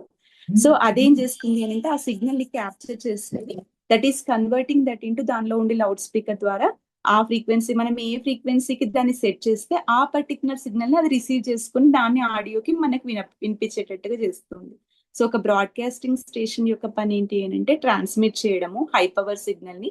ఒక రిసీవింగ్ యాంటీనా యొక్క పర్పస్ ఏంటి అని అంటే అది డైరెక్షనల్ ఉండాలి, సిగ్నల్ ఎటువైపు నుంచి వస్తుందో జాగ్రత్తగా కనిపెట్టి దాన్ని లాక్కొని మళ్ళీ అది నార్మల్ గా మనకి ఎలాంటి ఇన్ఫర్మేషన్ కావాలో అలాంటి ఇన్ఫర్మేషన్ లాగా కన్వర్ట్ చేసే సిస్టమ్ దానికి అటాచ్ చేసి ఉంటుంది. So like that broadcasting systems అనేవి వర్క్ అవుతూ ఉంటాయి. సో ఇలా తర్వాత మీరు చూస్తే ఆప్టికల్ స్పెక్ట్రమ్ అని కూడా మనకు కనబడుతుంది. ఆప్టికల్ స్పెక్ట్రమ్ ఏంటంటే ఇన్ఫ్రారెడ్, విజిబుల్, అల్ట్రావైలెట్, ఎక్స్రే, గామా-రే, వీటన్నిటిని ఆప్టికల్ స్పెక్ట్రమ్ అంటారు. మీరు వినే ఉంటారు ఆప్టికల్ ఫైబర్ కమ్యూనికేషన్ అని కూడా వింటాం మనము. మెయిన్ గా ఇప్పుడు ఇంటర్నెట్ సర్వీసెస్, ఐఓటీ ఇవన్నిటి కూడా ఆప్టికల్ ఫైబర్ కమ్యూనికేషన్ అనేది వాడుతున్నాము. ఏంటి అక్కడ ఏం జరుగుతుంది అని అంటే ఇదే ఫ్రీక్వెన్సీస్ ని మనము విజిబుల్ లైట్ వైపు మనం తీసుకెళ్ళినప్పుడు ఆ ఫ్రీక్వెన్సీస్ లో అది ట్రాన్స్మిట్ అవుతుంది. అంటే ఈ వైర్లెస్ సిస్టమ్ కంటే కూడా, వైర్డ్ సిస్టమ్స్ కంటే కూడా అవి మోర్ ఎఫిషియెంట్ గా ట్రావెల్ చేస్తాయి. ఎందుకంటే ఒక లైట్ గా అది లోపల ట్రావెల్ చేస్తూ ఉంటది ఆప్టికల్ ఫైబర్ కేబుల్స్ ద్వారా. సో అందులో మనకి ఎఫిషియన్సీస్ చాలా ఎక్కువ ఉంటాయి కాబట్టి మోస్ట్ ఆఫ్ ద ఇప్పుడు ఇంటర్నెట్ సర్వీసెస్ అన్ని కూడా ఆప్టికల్ ఫైబర్ కమ్యూనికేషన్స్ వైపు షిఫ్ట్ అయ్యాయి, మనం అది అబ్జర్వ్ చేయొచ్చు. ఓకే, మనం ఇప్పుడు నేను స్పెసిఫిక్ గా చెప్పాల్సింది ఏంటి అని అంటే మైక్రోవేవ్స్ ఎక్కడి నుంచి ఎక్కడి వరకు వర్క్ అవుతున్నాయి అంటే మెయిన్ గా 3 kHz నుంచి 300 GHz లో ఏదైనా రేడియేషన్ ఉంది, ఒక సిగ్నల్ ట్రావెల్ అవుతుంది అంటే that is related to microwave signal. So microwave signals can give multiple number of applications. వాటి ద్వారా ఎలాంటి అప్లికేషన్స్ ఉన్నాయో ఒకసారి మనం చూద్దాము. నెక్స్ట్ స్లైడ్కి వెళ్తారు. ఇది ఒకటి important. Why radar is related to microwave. So ఎవరైనా చెప్తారండి what is a radar? Object detect చేస్తుంది madam radar system. Any object coming into its purview. అంతే. ఇప్పుడు మీరు ఇక్కడ చూసే యాంటీనా ఏంటంటే పారాబోలిక్ డిష్ యాంటీనా అంటున్నాం దీన్ని. సో మెయిన్ గా డిఫెన్స్ సిస్టమ్స్ లో మైక్రోవేవ్స్ ని వాడాలి అంటే ఫస్ట్ మనం డెవలప్ చేసిన రాడార్స్ అయితే మాత్రం డిఫెన్స్ కి రిలేటెడ్ రాడార్స్ ని మనం డెవలప్ చేసుకున్నాము. ద పర్పస్ ఏంటి అని అంటే రేడియో డిటెక్షన్ అండ్ రేంజింగ్ అంటాం దాన్ని. రేడియో డిటెక్షన్, రేడియో అని ఎందుకు పెట్టారంటే రేడియో ఫ్రీక్వెన్సీస్ ని డిటెక్ట్ చేస్తుంది. దాన్ని బట్టి రేంజింగ్ ఏంటి అని అంటే ఒక టార్గెట్ ఏదైనా ఉంది, ఒక మిజైలే ఉంది, వేరే వాళ్ళ ఎనిమీస్ నుంచి వచ్చిన టార్గెట్స్ అంటాం వాటిని డిటెక్ట్ చేయడానికి అవి ఎంత డిస్టెన్స్ లో ఉన్నాయి, ఎంత రేంజ్ లో ఉన్నాయి, అవి ఎంత స్పీడ్ తో ట్రావెల్ చేస్తున్నాయి, ఇలాంటి ఇన్ఫర్మేషన్ ని కంటిన్యూస్ గా ట్రాక్ చేయడానికి రాడార్స్ అనేవి హెల్ప్ అవుతాయి. సో మనకి డిఫెన్స్ సిస్టమ్స్ లో మన దగ్గర ఉన్న ఆర్గనైజేషన్స్ అన్నిటిలో కూడా రాడార్స్ చాలా అడ్వాన్స్డ్ టెక్నాలజీస్ మనం డెవలప్ చేసుకుంటూ ఉన్నాము. దానిలో కూడా multiple types of applications develop అయినాయి. అంటే సర్విలెన్స్ రాడార్స్ అని ఉంటాయి. తర్వాత ఎయిర్ సర్విలెన్స్ అంటే ఇప్పుడు మనము ఏరోప్లేన్స్ మొత్తము ఆ కంప్లీట్ సెక్టార్ కి ఖచ్చితంగా రాడార్ సపోర్ట్స్ ఉంటాయి. అంటే అవి కరెక్ట్ పాత్ లో వెళ్తున్నాయా, ల్యాండింగ్ కరెక్ట్ గా జరుగుతుందా, వాటి పొజిషన్స్. ఎందుకు అంటే మనకి మామూలుగా రోడ్డు ట్రాన్స్పోర్టేషన్ లో కంప్లీట్ గా పాత్ ఇదంతా తెలుస్తుంది, బట్ ఎయిర్ లో వెళ్ళేటప్పుడు పాత్ ఎలా వాళ్ళు ఐడెంటిఫై చేసుకుంటారు, ఇదంతా కూడా ట్రాకింగ్ తోటే జరుగుతూ ఉంటుంది. సో ఎయిర్ సర్విలెన్స్ అనేది చాలా ఇంపార్టెంట్ అప్లికేషన్. తర్వాత మిజైల్స్, ఇవి టార్గెట్స్ ని డిటెక్ట్ చేయడం, అదంతా డిఫెన్స్ కు సంబంధించిన అప్లికేషన్స్. తర్వాత వెదర్ ఫోర్కాస్టింగ్ కి కూడా మనం రాడార్స్ ని చాలా చోట్ల వాడతాం. సో ఇవన్నీ కూడా మనకి రాడార్ ప్రిన్సిపల్స్ ఫండమెంటల్ గా చెప్పుకోవచ్చు. నెక్స్ట్ ఇప్పుడు మనం ఏం డిస్కస్ చేద్దామంటే మైక్రోవేవ్స్ ఎక్కడ మనం అప్లై చేసుకుంటున్నాము. నేను చాలా బ్రీఫ్ అవుట్ చేసి ఇచ్చాను ఇక్కడ, బట్ ఇంకా చాలా వాస్ట్ అప్లికేషన్స్ ఉంటాయి. సో కమ్యూనికేషన్స్ లో మైక్రోవేవ్స్ ని ఎక్కడ వాడుతున్నారు అంటే ఇందాక మనం టచ్ చేసాము. మోస్ట్లీ 5G కమ్యూనికేషన్, ఈ కమ్యూనికేషన్ సిస్టమ్స్ అన్ని కూడా ఏ ఫ్రీక్వెన్సీస్ తోటి ఆపరేట్ చేస్తూ ఉంటాయి అని అంటే ఖచ్చితంగా RF ఫ్రీక్వెన్సీస్ లోనే. ఈ ఇందాక చెప్పుకున్న GHz 3 GHz నుంచి 300 GHz రేంజ్ లోనే ఆపరేట్ అవుతూ ఉంటాయి. వాటి బ్యాండ్స్ కూడా ఆ రేంజ్ లోనే ఉంటాయి. So there you are having multiple number of opportunities. తర్వాత స్పేస్, ఇస్రో, ఇప్పుడు మనకి స్పేస్ కమ్యూనికేషన్, ఇస్రో వాళ్ళు చేసే చాలా ప్రాజెక్ట్స్ కి బ్యాక్ ఎండ్ గా వాళ్ళు ఏ సిగ్నల్స్ మీద వర్క్ చేస్తూ ఉంటారంటే they will be working with microwave signals only. అందుకని ఈ ఫీల్డ్ లో మనం స్పెషలైజేషన్ చేసి ఉన్న వాళ్ళమే ఒకవేళ దానికి సంబంధించిన ఎగ్జామ్స్ త్రూ అయినప్పుడు ఇంటర్వ్యూస్ క్లియర్ చేయడానికి చాలా స్కోప్ ఉంటుంది. ఇస్రో వాళ్ళు they are really interested who are working in this field. ఈ ఫీల్డ్ లో ఇంట్రెస్ట్ ఉన్న స్టూడెంట్స్ ఎవరైనా ఉన్నారు అని అంటే వాళ్ళు చాలా ఇంట్రెస్ట్ గా వాళ్ళని పిక్ చేసుకుంటారు. ఎందుకు అంటే అక్కడ జరిగే వర్క్ అంతా కూడా మైక్రోవేవ్స్ రిలేటెడ్ సిగ్నల్స్ ద్వారానే వర్క్ చేస్తూ ఉంటుంది. సో నెక్స్ట్ డిఫెన్స్, ఇందాక మనం చెప్పుకున్నాము డిఫెన్స్ ఆర్గనైజేషన్స్ లో ప్రతి సిస్టమ్, ఏ సిస్టమ్ ని మనం తీసుకున్నా all frequencies are related to microwave frequencies. తర్వాత డొమెస్టిక్ అప్లికేషన్స్ మనం తీసుకుంటే మనం సింపుల్ గా మైక్రోవేవ్స్ ఇంట్లో వాడుతూ ఉంటాం. సో ఆ అప్లయన్స్ మనం చెప్పుకోవచ్చు. అది దాని పేరే మైక్రోవేవ్ అని అంటాం. ఎందుకు, అది ఏం చేస్తుంది, ఎవరైనా చెప్తారా? మైక్రోవేవ్ అని అంటాం కదా మనం ఇంట్లో వాడేదాన్ని, దానిలో ఏం జరుగుతుంది చెప్పండి. లైట్ రిఫ్లెక్ట్ అవుతుంది కానీ దానివల్ల హీట్ ఇన్స్టెంట్ హీటింగ్ కోసం వాడతాం మేడం. దాన్ని హాట్ అవుతుంది. ఇన్స్టెంట్ హీటింగ్ కోసము వేడి చేయడానికి మైక్రోవేవ్ వాడతాం. అవునండి. ఏంటంటే దానిలో క్లైస్ట్రాన్స్, మ్యాగ్నెట్రాన్, ఇట్లాంటివి మ్యాగ్నెట్రాన్ వాడతారు. మైక్రోవేవ్ ఫ్రీక్వెన్సీస్ అనేవి జనరేట్ అవుతాయి దానిలో. సో జనరేట్ అయిన ఫ్రీక్వెన్సీస్ ఇందాక సంబంధించేడ్ వాళ్ళు ఏం జరుగుతుంది, మనం దాన్ని స్విచ్ ఆన్ చేసి మనము ఆన్ చేసినప్పుడు ఆ సిగ్నల్స్ అనేవి లోపలంతా స్ప్రెడ్ అవుతూ ఉంటాయి. మైక్రోవేవ్స్ కి ఉన్న ప్రాపర్టీ ఏంటి అంటే ఒక మెటీరియల్ లోకి అవి చొచ్చుకొని పోయినప్పుడు హీట్ అనేది జనరేట్ అవుతుంది. సో దాన్ని మనం ఫుడ్ హీటింగ్ కి కూడా వాడుకుంటున్నాము. So that is a domestic application కిందకి చూడొచ్చు. దాని మీద కూడా మనకి అంటే ప్రోడక్ట్స్ లెవెల్లో డెవలప్ చేసే వాళ్ళు ఆ ఇండస్ట్రీలో కూడా మనకి ఆపర్చునిటీస్ ఉంటాయి. అండ్ దాన్ని సర్వీస్ చేసే వాళ్ళు ఇది కూడా అంటే చాలా తక్కువ మందే ఉంటుంటారు మనకి. So that is another thing. తర్వాత మెడికల్ చాలా చాలా ఇంపార్టెంట్. ఏంటి మెడికల్ ఫీల్డ్ లో ఏం జరుగుతుంది అని అంటే మెయిన్ గా cancer detection and cancer treatment కి కూడా మనము మైక్రోవేవ్ సిగ్నల్స్ ని వాడుతున్నాము. హౌ, ఎందుకు అంటే నార్మల్ గా కీమోథెరపీ ఇలాంటివి చేసినప్పుడు ఏం జరుగుతుంది అని అంటే ఒక ఇంజెక్షన్ పెట్టి మనము కంప్లీట్ గా వాళ్ళని ట్రీట్మెంట్ చేస్తాం కదా. ఈ మైక్రోవేవ్స్ ద్వారా ఏం జరుగుతుందంటే హీట్ అనేది మనము పంపించినప్పుడు డైరెక్ట్ గా క్యాన్సరస్ సెల్స్ మీద అది అటాక్ చేసి దాన్ని తగ్గించడానికి కూడా ఉంది. దాని మీద చాలా చాలా రీసెర్చ్ వర్క్స్ కూడా జరుగుతూ ఉన్నాయి. దాంతో పాటు డిటెక్షన్ కి కూడా మైక్రోవేవ్ సిగ్నల్స్ ని వాడుతూ ఉన్నారు. అండ్ దీని మీద ఇంకా రీసెర్చ్ చాలా మంది దీని మీద చేస్తూ ఉన్నారు ప్రెసెంట్ గా. ఇది ఇంకా ముందుకు తీసుకెళ్తే చాలా మందికి హెల్ప్ఫుల్ అవుతుందని నేను అనుకుంటున్నాను. దాంతో పాటు నేను చేసిన రీసెర్చ్ టాపిక్ కూడా ఏంటి అని అంటే ఇంప్లాంటబుల్ యాంటీనాస్ అంటాం. అక్కడ ఇంప్లాంటబుల్ యాంటీనాస్ అంటే ఏంటి అంటే వీ కెన్, ఇప్పుడు మనం చాలా మందిని డిజిటల్ వాచెస్ ఇట్లాంటివి కూడా పెట్టుకుంటున్నాము. వాటిలో అవి వేరబుల్ డివైజెస్ అంటారు. ఆ వేరబుల్ డివైజెస్ లో మనం పెట్టుకున్నప్పుడు మన చాలా థింగ్స్ ని ఐడెంటిఫై చేస్తూ ఉంటుంది. మనం ఎంత నడిచాము అనేవి, మన పల్స్ రేట్ కానీ, హార్ట్ బీట్ కానీ, సో మెనీ థింగ్స్ అన్ని కూడా ట్రాక్ జరుగుతుంది. So how it is doing that, దానిలో కంప్లీట్ గా సో ఆ ట్రాన్స్మిషన్ అనేది బాడీ నుంచి ఆ డివైస్ కి ట్రాన్స్మిషన్ జరుగుతూ ఉంటుంది. ఆ ట్రాన్స్మిషన్ చేయడానికి వి నీడ్ యాంటీనాస్ అక్కడ కూడా. అండ్ ఏ సెన్సార్ ని వాడుతున్నాము అనే దాన్ని బట్టి ఆ పర్టికులర్ థింగ్ అనేది ఐడెంటిఫై అవుతూ ఉంటుంది. ఇలా multiple number of things are there in the variable devices. దాంతో పాటు ఇంకా ఇంప్లాంటబుల్ డివైజెస్ యొక్క ఇంపార్టెన్స్ ఏంటి అని అంటే, అవి మనం లోపల ఇన్సర్ట్ చేస్తాము చిన్న చిప్ లాగా. సో మన మెడికల్ కార్డియాక్ కి జనరల్ గా చాలా మందికి పేస్ మేకర్స్ వాటిలలో కూడా ఏంటంటే హార్ట్ బీట్ కంటిన్యూస్ గా మానిటరింగ్ చేయడము, ఎక్కడన్నా ఏదైనా చేంజ్ వచ్చినప్పుడు దాన్ని ఇంటిమేట్ చేయడము, ఇలాంటి థింగ్స్ జరుగుతూ ఉంటాయి.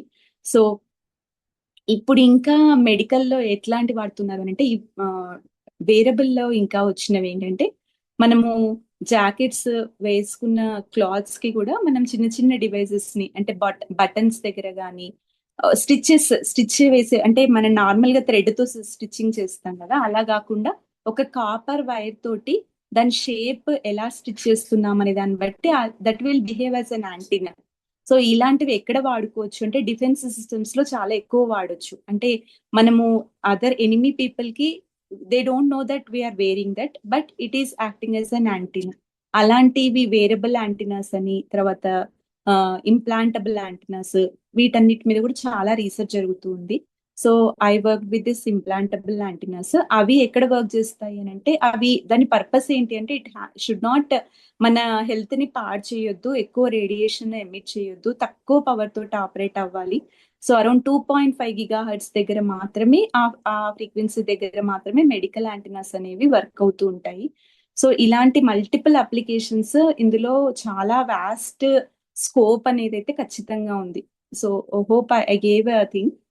నెక్స్ట్ స్లైడ్కి వెళ్ళి, రాడార్స్ లో ఎలాంటి అప్లికేషన్స్ ఉన్నాయంటే, ఇందాక మాట్లాడుకున్నట్టే డిఫెన్స్ లో మనం వాడుతున్నాము, ఏవియేషన్ లో వెదర్ ఫోర్కాస్టింగ్, మెరైన్, ఆటోమేటివ్, ఇవన్నీ most of the things radar applications వాడేవి మనవి గవర్నమెంట్ ఆర్గనైజేషన్స్ ఏవైతే ఉన్నాయో, defence systems, HAL, BHEL, BEL, ఇలాంటి వాళ్ళు మాత్రమే వాటిని వాడుతున్నారు. సో ఎవరైతే స్టూడెంట్స్ ఉన్నారో వాళ్ళు ఈ ఫీల్డ్ లో నేను వర్క్ చేయాలి, ఫర్ అవర్ కంట్రీ నేను వర్క్ చేయాలి సిన్సియర్ గా అంటే, వాళ్ళు వాట్ దే కెన్ డూ అంటే, ఓన్లీ ఈ స్ట్రీమ్, ఈసీఈనే తీసుకోవాలి, AAA తీసుకోవాలి, కంప్యూటర్సే తీసుకోవాలి, ఎవ్రీథింగ్, అన్ని ఫీల్డ్స్ వాళ్ళు all are eligible, they are eligible. తర్వాత అండ్ ఎస్పెషల్ గా ఎవరైతే ఈ మైక్రోవేవ్ అండ్ రాడార్ ఇంజనీరింగ్ లో ఒకవేళ మాస్టర్స్ చేసిన వాళ్ళకి ప్రయారిటీ అయితే చాలా ఎక్కువగా ఉంటుంది, ఎందుకంటే వాళ్ళు ఆల్రెడీ ఆ ఫీల్డ్ లో ఎక్కువ వర్క్ చేస్తూ ఉంటారు కాబట్టి. And what ever the systems, ఇప్పుడు వర్క్ అయితే సిస్టమ్స్ అన్ని కూడా డిజిటలైజ్ అవుతున్నాయి కాబట్టి, ఇప్పుడు ఇంటిగ్రేటెడ్ టెక్నాలజీస్, ఎక్కడైనా ఒక సిస్టమ్ ప్రాపర్ గా రన్ అవ్వాలంటే ఒకటే టైప్ ఆఫ్ ఇంజనీర్ సరిపోడు. ఒక ఇంజనీర్ ఒక స్ట్రీమ్ లోనే స్పెషలిస్ట్ అయి ఉంటారు. సో ఆల్ స్ట్రీమ్స్ కలిగినప్పుడే ఒక సిస్టమ్ అనేది ప్రాపర్ గా రన్ అవుతూ ఉంటది. సో డిఫెన్స్ లో మీరు ఖచ్చితంగా ట్రై చేయడానికి స్కోప్ ఉంటుంది, అంటే ఈ ఫీల్డ్ లో వర్క్ చేయాలనుకున్నప్పుడు. అండ్ ECIL, BEL లో కూడా ఈ వర్క్స్ జరుగుతూ ఉంటాయి. అండ్ ఇస్రోలో కూడా మాక్సిమం వాళ్ళు వర్క్ చేసే ఫ్రీక్వెన్సీస్ అన్ని వీటి మీదే ఉంటాయి. And telecom and wireless communication లో అయితే మీరు చెప్పినట్టు ప్రైవేట్ సెక్టార్ లో కూడా RF సైడ్ మీరు స్పెషలిస్ట్ అవ్వాలి, RF సైడ్ నేర్చుకోవాలంటే they will train you. And దానిలో కూడా మీకు ఆపర్చునిటీస్ ఉంటాయి. అంటే ఇప్పుడు ఎయిర్టెల్, జియో, వీటిల్లో కూడా టెక్నికల్ గా వర్క్ చేసే పీపుల్ ఉంటారు, ఆ టెక్నికల్ టీమ్ లోకి కూడా మీరు వెళ్ళడానికి స్కోప్ ఉంటుంది. తర్వాత ఇందాక మీరు చెప్పింది ఒక క్రైటీరియా మాత్రమే, అంటే హైయర్ స్టడీస్ కి వెళ్ళొచ్చు, మీరు దానిలో డాక్టరేట్ చేయొచ్చు, PhD చేయొచ్చు. రీసెర్చ్ కి చాలా స్కోప్ ఉంది, ఎందుకు అంటే ఇంకా చేయాల్సిన రీసెర్చ్ చాలా ఎక్కువగా ఉంది. అండ్ అకాడమిక్ సైడ్ కూడా ఈ సబ్జెక్ట్, దీనికి బ్యాక్గ్రౌండ్ ఏంటంటే ఎలక్ట్రోమాగ్నెటిక్ థియరీ అనేది కొంచెం టఫ్ సబ్జెక్ట్ అని అందరు అనుకుంటారు. సో దానికి పిల్లలకి హెల్ప్ చేయడానికి అకాడమీలో కూడా చాలా స్కోప్ ఉన్న ఫీల్డ్ ఇది. తర్వాత సిస్టమ్ ప్రాసెసింగ్స్, తర్వాత ఫైనల్ గా ఇంకా ఇంపార్టెంట్ ఏంటంటే స్టార్టప్స్. సో ఎలాంటి స్టార్టప్స్ వస్తున్నాయి మీరు ఒక్కసారి గూగుల్లో పెట్టి చూడొచ్చు. రీసెంట్ గా కూడా ఈ 2-3 years బ్యాక్ కూడా అరౌండ్ 10 స్టార్టప్స్ డిఫెన్స్ సిస్టమ్స్ కి, అంటే ఇప్పుడు ఇందాక చెప్పిన అన్ని మన ఇండియన్ గవర్నమెంట్ ఆర్గనైజేషన్స్ కి హెల్పింగ్ గా ఈ స్టార్టప్స్ అనేవి వర్క్ అవుతున్నాయి. సో వీళ్ళు చిన్న చిన్నవే కాంపోనెంట్స్ కావచ్చు, ఒక పర్టికులర్ దాని మీద మేము దీన్ని డెవలప్ చేసాము, మీకు ఇది చాలా ఎఫిషియెంట్ గా వర్క్ అవుతుంది అన్నప్పుడు వాళ్ళు ఖచ్చితంగా కన్సిడర్ చేస్తారు. అలాంటి స్టార్టప్స్ చాలా ఎవాల్వ్ అవుతున్నాయి. So the companies are having type with these startups and వాళ్ళు వాళ్ళ దగ్గర మ్యానుఫ్యాక్చరింగ్ కి ఆ రీసెర్చ్ కి టైం పెట్టకుండా వాళ్ళు చిన్న చిన్న ప్రోడక్ట్స్ ని వీళ్ళ దగ్గర నుంచి పర్చేస్ చేసి తీసుకుంటూ ఉంటారు. ఎవ్రీ వన్, డిఆర్డిఓ కావచ్చు, అన్ని ఆర్గనైజేషన్స్ కూడా టైఅప్స్ ఉంటాయి స్టార్టప్స్ తో అని అదర్ ప్రైవేట్ సెక్టర్ ఆర్గనైజేషన్స్ తో. కాబట్టి వీటన్నిటిలో కూడా స్కోప్ అనేది ఖచ్చితంగా మనకు ఉందండి. సో వరల్డ్ వైడ్ మనం ఒకవేళ వెళ్ళాలి అనుకుంటే నేను ప్రాక్టికల్ గా అక్కడ నేను ట్రై చేయలేదు, నాకు తెలియదు. కానీ నేను విన్నది ఏంటి అంటే ఆర్ఎఫ్ ఇంజనీర్స్ కి ఇప్పుడు చాలా చాలా డిమాండ్ ఉంది. ఆర్ఎఫ్ లో మీరు నిజంగా రీసెర్చ్ చేస్తారు, you are capable to do things అన్నప్పుడు వాళ్ళకి అక్కడ హై పేడ్ జాబ్స్ ఉన్నాయి. అండ్ ఈవెన్ ఇప్పుడున్న ఏఐ ట్రెండ్ లో ఇవైతే రీప్లేస్ చేయలేము. అంటే ఇందులో వర్క్ చేసే టెక్నికల్ పీపుల్ కి రీప్లేస్మెంట్ అయితే ఉండదు. AI cannot replace these people, that is for sure. So మీరు వరల్డ్ వైడ్ లో కూడా చాలా మల్టిపుల్ నెంబర్ ఆఫ్ ఆపర్చునిటీస్ ఉంటాయి. That's what I can say. So ఇక్కడ నేను మెన్షన్ చేస్తాను వేర్ యూ కెన్ ట్రై అని.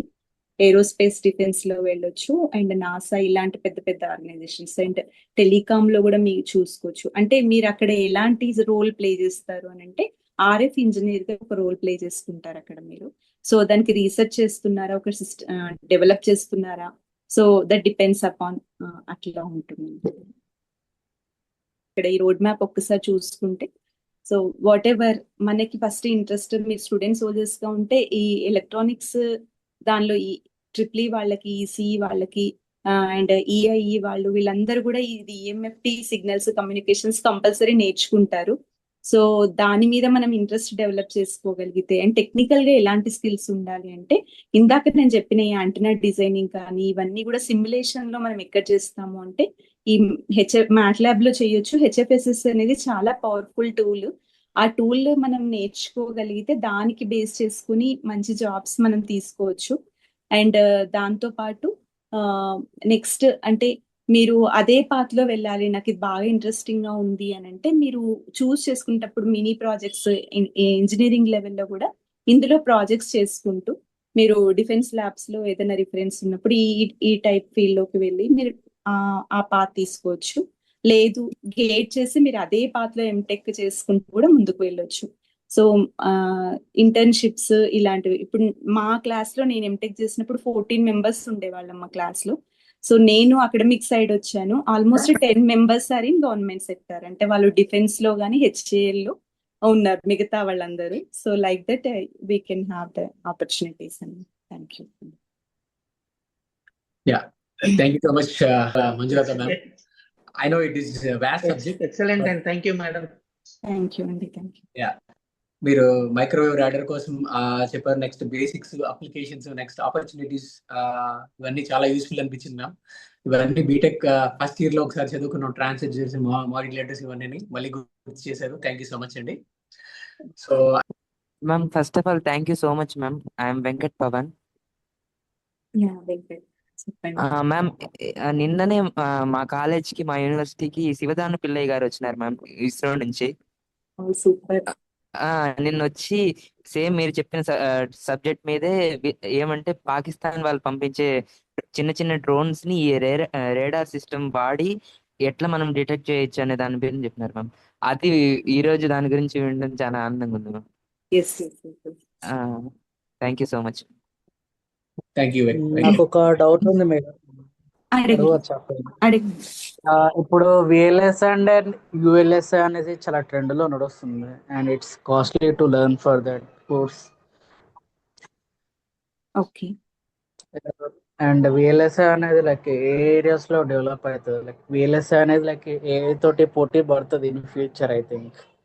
సో అది ఎట్లా నేర్చుకోవచ్చు? నా బ్రాంచ్ అయితే same, I mean EC my branch, but I don't know the value of. మీరు ఒకవేళ దానిలో రియల్ గా ఇంట్రెస్ట్ ఉంది అని అంటే ఇప్పుడు ఏం జరుగుతుందంటే ఐఐటి మద్రాస్ వాళ్ళు ఒకటి కోర్ తీసుకొచ్చారు. VLSI లో స్టెప్ వైజ్ గా వాళ్ళు సర్టిఫికేషన్ ఇస్తూ ఉన్నారు. సో అది ఫ్రీ ఆఫ్ కాస్టే మనం చేయొచ్చు దాన్ని. సో దానికి సంబంధించిన ఇన్ఫర్మేషన్ మీకు షేర్ చేస్తాను.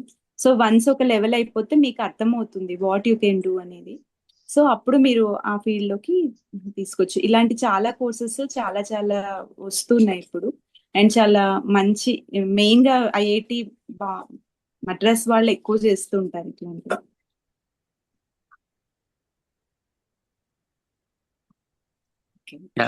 Thank you ma'am. I think one more concern madam. Okay. So madam మీ మాటలో నాకు అర్థం ఏంటంటే 10th ఇంటర్ వరకు ఫిజిక్స్ ఇంట్రెస్ట్ ఉంటే ఒకటి, బీటెక్ వచ్చేసరికి ఈఎంఎఫ్ VLSI ఇట్లాంటి ఇంట్రెస్ట్ ఉంటే ఈ సబ్జెక్ట్ తీసుకోవచ్చు అని చెప్తున్నారు. I right madam? This will be the basic part. అవును సార్. అంటే ఒకదానికే డిమాండ్ ఉంటుంది అనేది చాలా చాలా రాంగ్ పర్సెప్షన్. మేము ఎప్పుడు అది ఒప్పుకోము. అంటే ఎప్పుడైనా మనం తీసుకునేటప్పుడు బ్రాంచెస్ కూడా ఈసీకే అయిపోయింది, కంప్యూటర్స్ తీసుకోవాలి, లేకపోతే AI తీసుకోవాలి, మిషన్ లెర్నింగ్ ఉంది, ఇట్లాంటివి చాలా రాంగ్ పర్సెప్షన్స్. సో ప్రతి అవును మేడం. ఫీల్డ్ కూడా ఎవర్ గ్రీన్. కొన్ని ఇప్పుడు సివిల్ అయితే ఎవర్ గ్రీన్ అలాంటివి. బట్ ఏంటి అని అంటే స్టూడెంట్ ఇంట్రెస్ట్ అనేది ఇంపార్టెంట్. దాంతో పాటు ఆ పర్టికులర్ ఫీల్డ్ లో అడ్వాన్స్డ్ టెక్నాలజీస్ కి వాళ్ళు అడాప్ట్ అవ్వడం అనేది ఇంపార్టెంట్. సో అలా Okay. ఒకవేళ చేసుకోగలిగితే అద్భుతంగా ఏ ఫీల్డ్ ఏ బ్రాంచ్ తీసుకున్నా కూడా మంచి అవకాశాలు ఉంటాయండి. ఓకే. సో సాఫ్ట్వేర్ వాళ్ళు అని చెప్పేసి సిఎస్సి వాళ్ళు, ఐటీ వాళ్ళు ఈ ఫీల్డ్ లోకి రావడం పాసిబుల్? ఐ మీన్ వర్కౌట్ అవుతుందా? అంటే మీరు సాఫ్ట్వేర్ ఇందాక నుంచి చెప్పిన ప్రకారం ఈసీ వాళ్ళు VLSI ఇట్లాంటివి ఉంటాయి కాబట్టి వాళ్ళు ఆ ఇంట్రెస్ట్ బట్టి మూవ్ అయిపోతారు, ఎస్ ఎస్ ఎస్ రైట్? కానీ అవును. సిఎస్సి వాళ్ళకి, ఐటీ వాళ్ళకి, సాఫ్ట్వేర్ వాళ్ళకి ఈ ఫీల్డ్ కుదరదు. I right madam? లేదు సార్. అంటే ఇప్పుడు నేను చెప్పింది ఏంటంటే ఇప్పుడు మీరు ఇస్రోలో కూడా కంప్యూటర్ సైన్స్ వాళ్ళు చాలా మంది ఉంటారు. ఓకే. ఎందుకంటే ఈ సిస్టమ్స్ కి సబ్జెక్ట్ బ్యాక్ కి ఎండ్ సాఫ్ట్వేర్ ఎవ్రీథింగ్ ఇంటర్రిలేటెడ్ ఉందా? ప్రతి దానికి ఉంటుంది. ప్రతి బ్రాంచ్ వాళ్ళకి కూడా ఓపెన్స్ ఉంటాయి ప్రతి దానిలో. ఓకే. డిఫెన్స్ లో కూడా ఖచ్చితంగా కంప్యూటర్స్ వాళ్ళు కూడా అవసరం అవుతారు. సో అంటే దెర్ ఇస్ అవుతారు. నథింగ్ లైక్ అంటే మీ సబ్జెక్ట్ ఇప్పుడు మీరు చెప్పే వాటికి సంబంధించింది సాఫ్ట్వేర్స్ అంటే వేరు, మళ్ళీ మీరు చెప్పే సబ్జెక్ట్ వేరు కదా. ఈ రెండిటి అంటే టూల్స్ కాంబినేషన్ తో కూడా మళ్ళీ ఏమైనా ఉంటుందా? ఉంటుందండి. ఇప్పుడు కోడింగ్ చేయాల్సి వస్తుంది మనకి. ఇప్పుడు ఒకటి సిమ్యులేషన్ చేయాలంటే దాని బ్యాక్ ఎండ్ లో కోడింగ్స్ ఉంటాయి. అండ్ ఆ ఓకే. ఇంటిగ్రేషన్ లో సంబంధించినవి ఇవన్నిటికి కూడా మళ్ళీ అంటే ఒక సిస్టమ్ లో మల్టిపుల్ పీపుల్ ఇంటిగ్రేటెడ్ గానే ఒక సిస్టమ్ రన్ అవుతుంది. Only right. ఒక పర్టికులర్ ఫీల్డ్ వాళ్ళతోటి రన్ అవ్వదు సిస్టమ్. అందుకని అయితే ఈ కోడింగ్ అనేది కూడా ఫర్ ఎగ్జాంపుల్ ఇప్పుడు మైక్రో ప్రాసెసర్ అయితే మీకు C# అనో యూనిక్స్ అనో స్పెసిఫిక్ లాంగ్వేజ్ ఉంటాయి మైక్రో అవును ప్రాసెసర్ కి. అవును సో అది జావా లేకపోతే బిజినెస్ టూల్స్ ఇవి కుదరదు మేడం. అట్లానే స్పెసిఫిక్ గా ఇప్పుడు మీ దానికి కూడా ఏమైనా స్పెషల్ టూల్స్ ఉంటాయా? ఉన్నాయి సార్. నేను ఇందాక చెప్పాను కదా CST అని, HFSS అని, MATLAB. అవి ఓన్లీ ఓకే. RF పైన వర్క్ చేసే టూల్స్. ఓకే. సో యూత్ ఈ టూల్స్ నేర్చుకుంటే కొంచెం జాబ్ గ్రాప్ చేసే అవకాశాలు ఎక్కువ ఉంటాయి. ఎస్. అంటే ఇమ్మీడియట్ గా మనకి బయట ఇప్పుడు మనకి సాఫ్ట్వేర్ లో TCS, విప్రో వచ్చినట్టు ఓపెనింగ్స్ అయితే రావు. But how okay. You need to go అంటే ఒక ఛానల్ ద్వారా వెళ్ళాల్సి వస్తుంది వీటికి. Okay, great ma'am. Yes, thank you sir. So much. మీ లెసన్ చాలా వాల్యుబుల్. Thank you అండి. Thank you Chaitanya garu for your valuable questions. Maybe Ramaraju garu మీరు కంక్లూడ్ చేస్తారా session? Thank you Surya. Thanks madam. చాలా వాల్యుబుల్ సెషన్ ఇచ్చారు మీరు, Manjulatha madam. Thank you so sir. మేము మిమ్మల్ని ఎప్పటి నుంచి అబ్జర్వ్ చేస్తా ఉన్నాను. మీరు రోబోటిక్స్ లో మీరు సోహం అకాడమీతో వర్క్ చేయటం కానీ. సో ఇందాక చైతన్య అడిగినట్టు రోబోటిక్స్ అంటే అది mechanical engineering, computer engineering, electronics అంటే ఏం చెప్తాం? ఆ మూడు కాంబినేషనే రోబోటిక్స్. అంతే అవునా sir. Madam? Yes sir. Yes sir. ఖచ్చితంగా. అలాగే అంటే నవ్ డేస్ ఇది క్రాస్ ఇంజనీరింగ్ అందరికీ తెలిసి ఉండటం మంచిది. కంప్యూటర్ సైన్స్ వాళ్ళు రోబోట్స్ ని ఎలాగా డ్రైవ్ చేయాలో తెలుస్తుంది. అట్లానే మెడికల్ ఎక్విప్మెంట్ లో కూడా చిప్స్ ఉన్నప్పుడు కూడా చిప్స్ మీద మళ్ళీ డిజైనింగ్, దాని మీద C కానీ జావా కానీ ప్రోగ్రామింగ్ అంతా కూడా ఉంటుంది. ఇదంతా ఇంటర్లింక్డ్ అనమాట నవ్ డేస్. మీరు చాలా అద్భుతంగా ఒక కాన్ఫిడెన్స్ ఇచ్చారు మేడం. అంటే ఏ ఏ వచ్చి వేటిని ఓవర్కమ్ చేయలేదు, Yes, sir. అదొకటి చెప్పారు. అది కూడా చాలా మంచి పాయింట్. ఇంకోటి ఏంటంటే అందరికీ చెప్పేది, ఇప్పుడు సాఫ్ట్వేర్ సైడ్ అంతా కూడా శాలరీస్ ఎక్కువ కనపడి అందరూ అటు వైపు వెళ్ళిపోతున్నారు. కానీ అలాగే ఫైరింగ్ జరిగినప్పుడు కూడా చాలా ఫాస్ట్ గా ఫైరింగ్ జరుగుతుంది. మేడం చెప్పినట్టు ఇప్పుడు ఏదైనా గవర్నమెంట్ ఆర్గనైజేషన్ కానీ ఇస్రో లాంటిది నాసాలోకి వెళ్ళారంటే ఒక స్టెబిలైజ్డ్ లైఫ్ ఉంటుంది అనమాట. అంతేగాని మీకు అప్ అండ్ డౌన్స్ ఉండవు. ఒక స్లోగా వెళ్తుంటారు కానీ ప్రోగ్రెస్ చాలా బాగుంటుంది. నాలెడ్జ్ ఉంటుంది, పేట్రియాటిజం, దేశానికి ఏదో చాలా చేసినట్టు కూడా ఉంటుంది. ఇవన్నీ కాంబినేషన్ లో ఆలోచిస్తే ఈసీఈ కానీ ఎలక్ట్రానిక్స్ ట్రిపుల్ ఈ వాళ్ళకి చాలా చాలా అద్భుతమైన అవకాశాలు ఉన్నాయి మేడం ఫ్యూచర్ లో కూడా. అవును సార్. అది మీకు ఎవరైనా సరే ఏదైనా కావాలంటే మేడం ద్వారా మీరు స్పెషల్ గా ఒక 1-on-1 సెషన్ పెట్టుకుని మీకు గైడెన్స్ కావాలంటే ఇస్తారు మేడం, అందులో డౌట్ తప్పకుండా. లేదు. It's once my pleasure. Again madam, thank you so much. Thanks for your session to this Thank you for the opportunity. Young generation. Thank you. Thank you. Thank you Ramraj గారు for your over to you Surya. Over. D21B నేను. So thank you and excellent session Manjulatha madam, చాలా బాగుంది. నాకు ఇప్పటికీ చాలా curious యాక్చువల్గా అసలు మన వాయిస్ ఎంత క్లారిటీగా వస్తుంది, ఎంత క్లియర్గా. నిజంగా ఇప్పుడున్న టెక్నాలజీ వల్ల మనము మన దగ్గరగా కూర్చొని మాట్లాడుకుంటున్నట్టుంది. కరెక్ట్ కదా? సో ఎంత అడ్వాన్స్మెంట్ అయిందంటే నిజంగా ఒకప్పుడు నా చిన్నప్పుడు అమెరికా వాళ్ళతో మాట్లాడాలంటే 1.5 minutes ఆగాలి. అవును ఒక బాగున్నావా అంటే అట్లీస్ట్ 30 seconds ఆగాలి. అవును. సో అప్పుడు వాళ్ళ రెస్పాన్స్ వస్తుంది. అలాంటిది ఇప్పుడు ఇంత ఇన్స్టెంట్ మాట్లాడుతున్నాం అంటే అద్భుతమైన టెక్నాలజీ అండి ఇదంతా, ఆడియో వీడియో అని. సో అదే మనం ఇప్పుడు ఏఐ వచ్చిన తర్వాత టెక్స్ట్ చాలా ఇంప్రూవ్ అయింది. మనం అందరూ కమ్యూనికేట్ చేసుకోవడానికి ఏఐ టూల్స్ చాలా వచ్చి మంచిగా మన థాట్స్ అన్ని ప్రజెంట్ చేయడానికి. ఇంకా వాయిస్ లో కూడా వస్తే బాగుంటుంది ఖచ్చితంగా.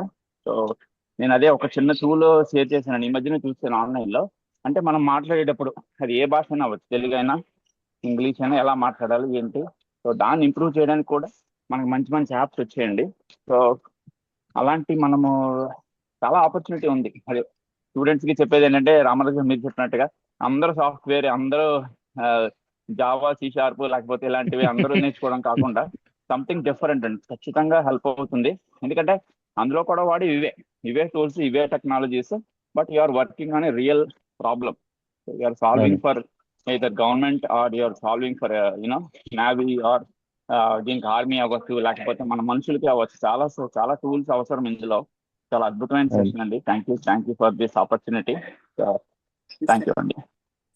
థ్యాంక్ యూ సురేష్ గారు for your wonderful response. Tech Kshetra event లో మళ్ళీ కలుద్దాం. Until then have a good day.